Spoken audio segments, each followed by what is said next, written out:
श्यामानंद जी वृंदावन के बहुत बड़े रसिक संत हुए हैं, जो रसिक मुरारी जी के गुरुदेव भी थे। वे नित्य सेवा कुंज में, जहाँ प्रिया प्रियतम नित्य विहार करते हैं, वहाँ सोहनी झाड़ू लगाते थे। वह सोहनी लगाते समय बड़े गौर से एक एक लता के नीचे देखते थे कि कहीं कोई चरण चिन्ह तो नहीं है। कभी कभी उनको प्रियालाल के चरण चिन्हों के दर्शन हो जाते तो वो बड़े भाव में मग्न हो जाते। प्रियालाल के चरणों में जो चिन्ह है, वह उन्हें देखकर पहचान कर लेते थे कि यह उनके ही चरण चिन्ह हैं। एक दिन इनको सेवा कुंज में सोहनी सेवा करते हुए देख श्री राधा रानी को इन्हें दर्शन देने की इच्छा हुई। लेकिन जब तक किसी सखी यानी कि किसी भी सहचरी की कृपा ना हो, तब तक श्री राधा रानी किसी को दर्शन नहीं दे सकती। इसलिए इच्छा होने पर भी श्री राधा रानी सीधा दर्शन नहीं देती। एक दिन श्री राधा रानी ने जानबूझकर अपने श्री चरण का एक नूपुर सेवाकुंज में छोड़ दिया। प्रातः काल श्री श्यामानंद जी सोहनी लगाते थे। सोहनी लगाते समय उन्होंने देखा कि एक बड़ा ही कीमती अद्भुत नूपुर वहाँ था और उसे देखकर उन्हें बड़ा आनंद मिल रहा था।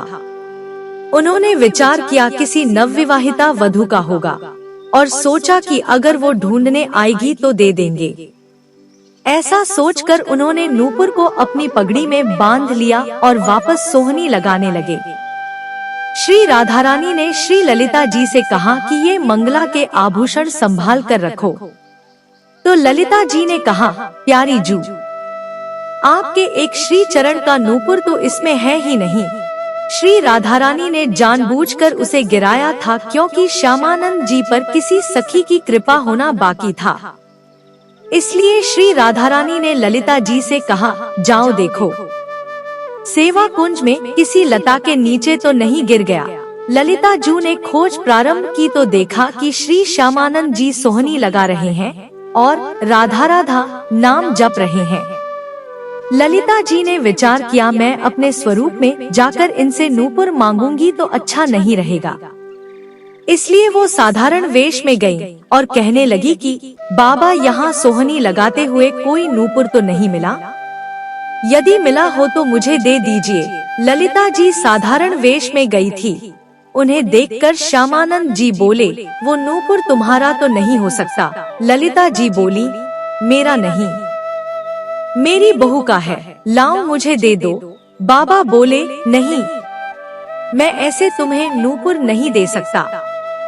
यदि यह नूपुर तुम्हारी बहू का है तो पहले दूसरा नूपुर दिखाओ। अगर वही हुआ तो अभी दे दूंगा, अगर नहीं दिखाया तो नहीं दूंगा। बाबा को अंदर ही अंदर आनंद हो रहा था कि इस नूपुर में कुछ तो विशेष है, क्योंकि इसकी खोज हो रही है। उन्हें ललिता जू से बात करके अपार आनंद भी मिल रहा था। वो समझ गए कि ये कोई साधारण व्यक्ति नहीं है, ये कोई दिव्य व्यक्ति है जो अपने वेश को छुपाए हुए है। ललिता जी बोली, अरे ना बाबा, तू मुझे ही दे दे। बाबा मना करने लगे, नहीं नहीं, मैं आपको दे दूंगा। और थोड़ी देर बाद जिस बहू या बेटी का गिरा है वो आकर बोले कि मेरा नूपुर था, तो मैं तुम्हें कहाँ खोजूंगा? मैं तभी यह नूपुर तुम्हें दूंगा जब दूसरे चरण का नूपुर देखूंगा। ललिता जी ने बहुत हठ किया, लेकिन बाबा ने उन्हें नूपुर नहीं दिया। ललिता जू ने जाकर श्री राधा से बात की तो श्री जी ने कहा, सखी, अब तो मुझे ही जाना होगा क्योंकि बाबा बहुत जिद्दी हैं। और देखो, ये रोज मेरी कुंज की सोहनी सेवा करते हैं, चलो इन्हें निहाल करते हैं। श्री जी जब किसी भक्त को दर्शन देने के लिए उतावली हो जाती हैं, तो स्वयं दर्शन का विधान बनाती हैं। सहज स्वभाव पर्यो नवल किशोरी जू को मृदुता, दयालुता, कृपालुता की राशि है।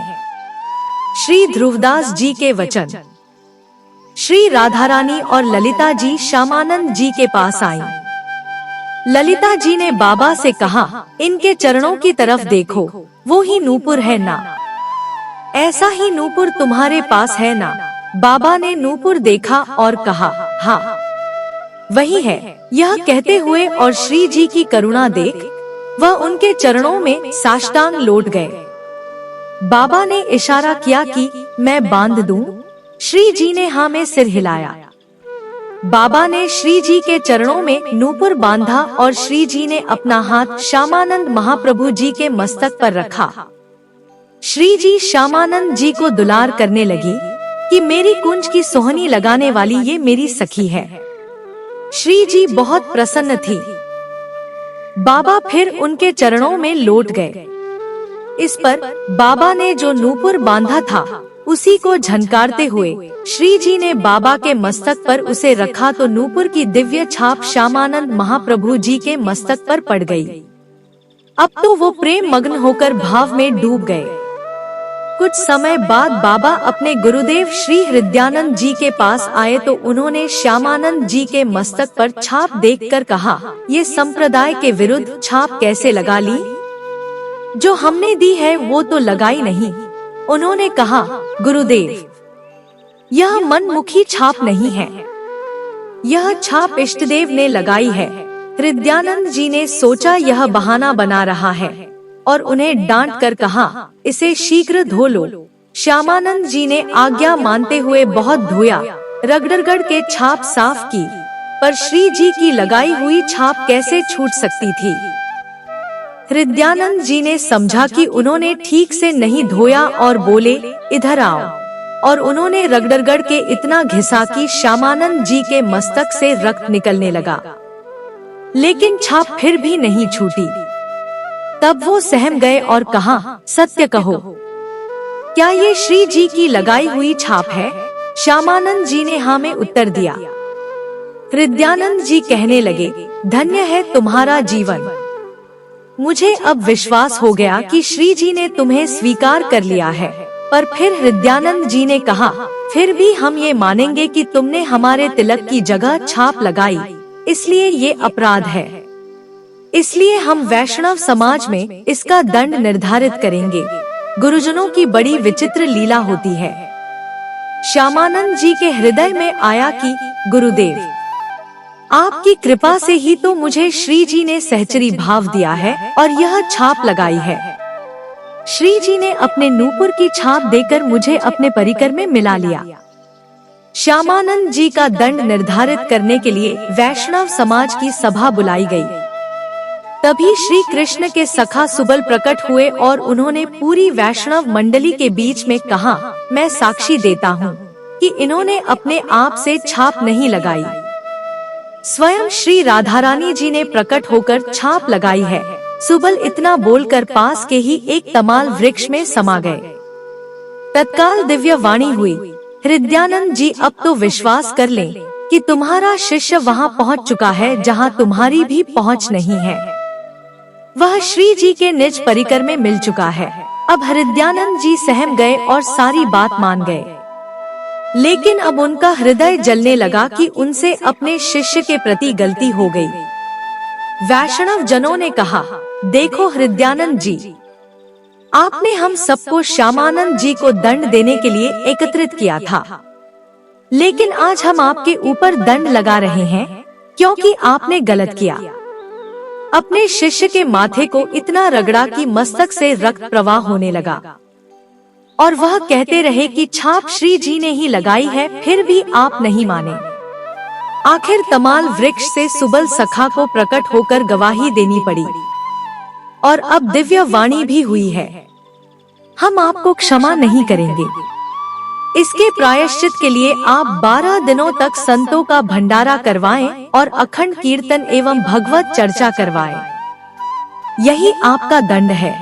उस दिन से ही हृदयानंद जी के यहाँ दंड उत्सव मनाए जाने की प्रथा शुरू हुई।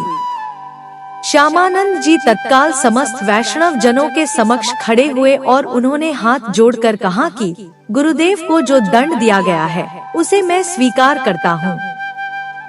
आज से दंड उत्सव मैं करूँगा।